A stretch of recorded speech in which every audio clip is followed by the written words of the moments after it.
Now, let's talk about a prominent black rights campaigner hit back after being accused of pretending to be mixed race when he is allegedly white, saying the accusation is a white supremacist conspiracy. Wow. Shaun King is a key figure in the Black Lives Matter movement and claims he suffered a racially motivated attack in his childhood. However, an investigative blogger is now claiming he is a fraud and says the police report from the time of the attack proves that he is white.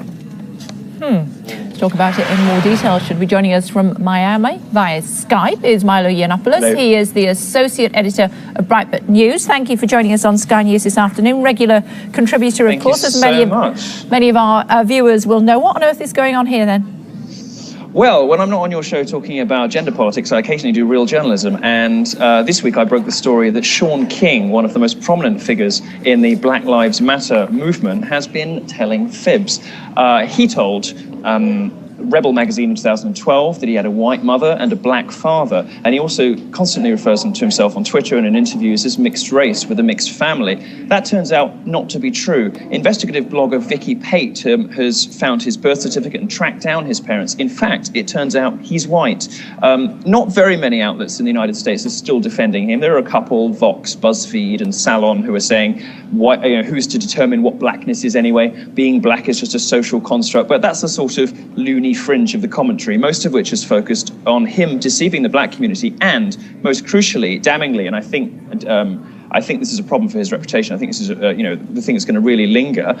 He applied for and accepted an Oprah Winfrey Scholarship to historically black college, Morehouse College in the United States. If he is in fact white, the argument is that he effectively robbed a young black child, a young black man, of the opportunity to go to university. That's a very serious charge. Now, Ray King, who is his wife, has said this. I think they've been together for 20 years.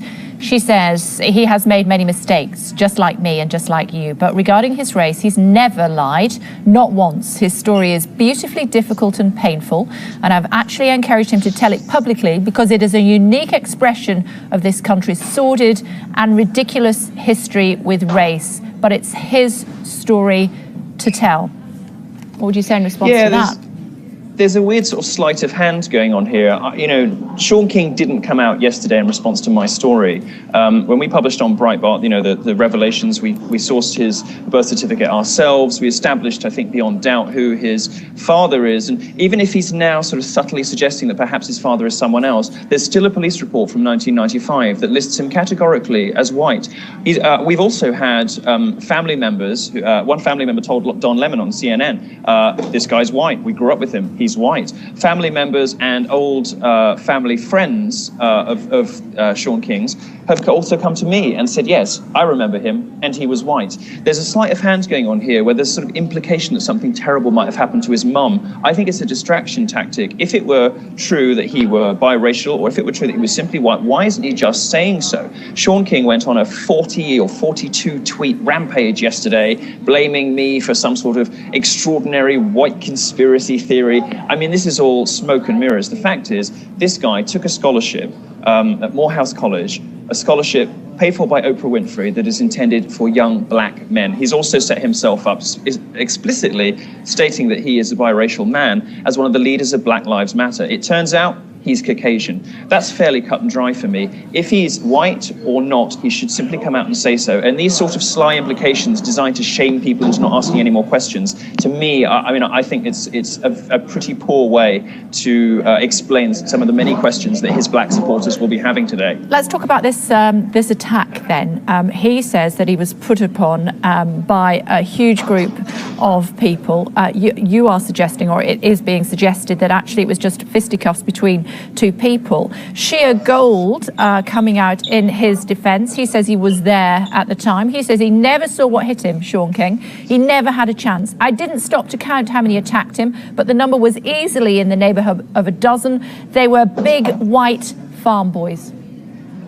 Well, Shaun King's always maintained that he was attacked by people who describe themselves as rednecks, which has always sounded slightly implausible. Look, there are eyewitness accounts on both sides of this. There are people who say that the attack on him was racially motivated, but not because he was black, because he was a white man dating a black girl. Now, that doesn't make the attack any better or worse, but what's interesting is the police report doesn't reflect King's version of events. Now, he's going to have to explain not only why some eyewitnesses saw a different thing to his best mate who have suddenly remembered that they were there too, and suddenly remembered that their account of this coheres precisely with Shaun King's, which, as anyone who's covered these sorts of things will know, is always very suspicious.